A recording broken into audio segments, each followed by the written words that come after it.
An esteemed audience knows that I never summarize anybody else's book or anybody else's biography. Why would I make you sit through me doing either of those things when you're right here? So if you would, give a esteemed audience kind of an overview of your background, and we'll go from there. Okay, esteemed audience, here we go. My name is Gayle Forman. I am a novelist, best known for young adult novels, including If I Stay, Where She Went, the Just One series, most recently We Are Inevitable. I used to be a journalist and still occasionally do write for publications. And my very first middle grade novel is Frankie and Bug, and it comes out in October. What else do you want to know about me? I live in Brooklyn, New York with my family and my cat Gigi, who is part of my family. So lots of questions. Congratulations on the first middle grade novel. As esteemed audience, if you're listening to this on the day it comes out, Frankie and Bug will be out Tuesday, so you can be pre-ordering it right now. If you're listening to us later, good news, it's already in the world. You can just go buy it. So you'll be in good shape. I'd love to start kind of with the beginning and where you got to go, because you're a journalist. You're writing for 17 for Cosmopolitan for Elle, and you were with 17 for about 5 years as a contributor and reporter. Does that mean I was a staff writer, and then I was a contributing editor. So what's the difference between those two then? Staff writer was I was on staff, I was in the office, and then I became a contributing writer when I went freelance, and so I would do a certain number of articles a year for 17, but then I branched out and wrote for other magazines, and that was when I discovered that the teen magazine was doing the most nuanced, introspective, like interesting, important stories. So as usual, the one aimed at kids was doing it better than the grown-up stuff. And how does working with a background in journalism, does that help to prepare you to be a fiction writer, or is that a completely separate set of skills?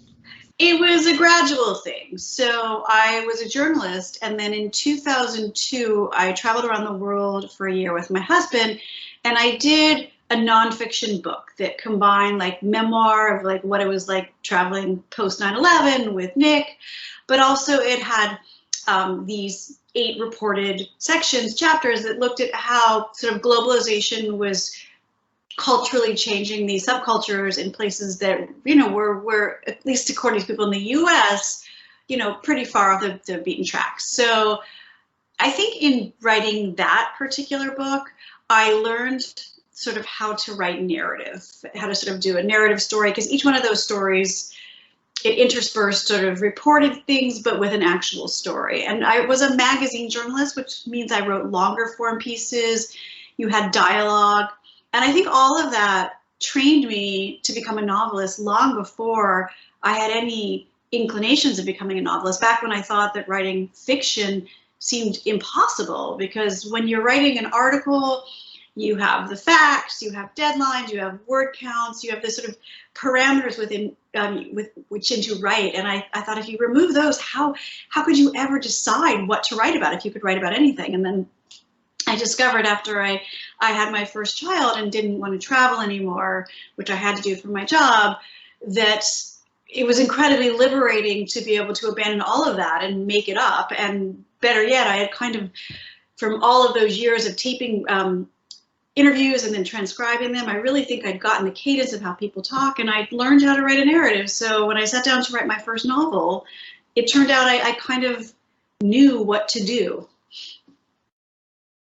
And you didn't publish your first book till about age 34. Do I have the timing right on that? Yes, and I think that's important for would-be novelists and writers out there, because I think there's this feeling like I meet sometimes 16-year-olds that are worried that they haven't finished their first novel. And I point out that I didn't publish my first book until I was 34. My first novel was 37.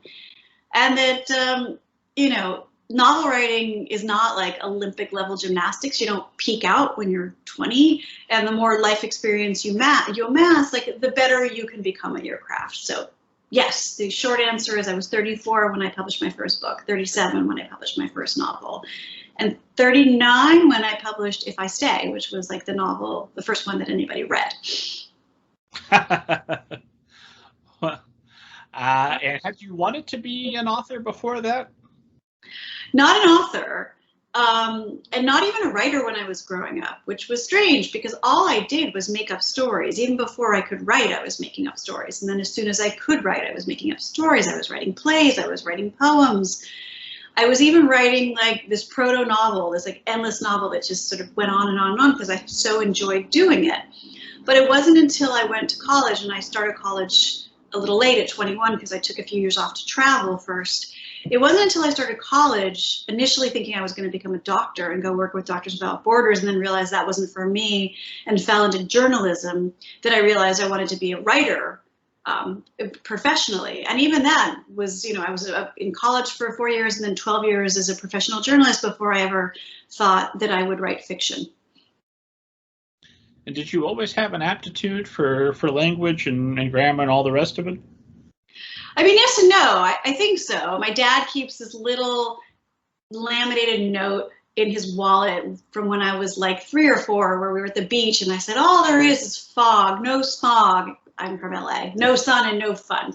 So, you know, I think I like to play with language early on, but I also was not a great reader at the beginning. And my mom, I believe I was tested when I was younger for like the whatever gifted and talented program they had at my local school. And they told my mother that not only was I not gifted and talented, but that I didn't pattern correctly and I would have a hard time writing. So definitely did not see myself as a writer in any which way, even though by the time I was like 10 or 11, I was a voracious reader.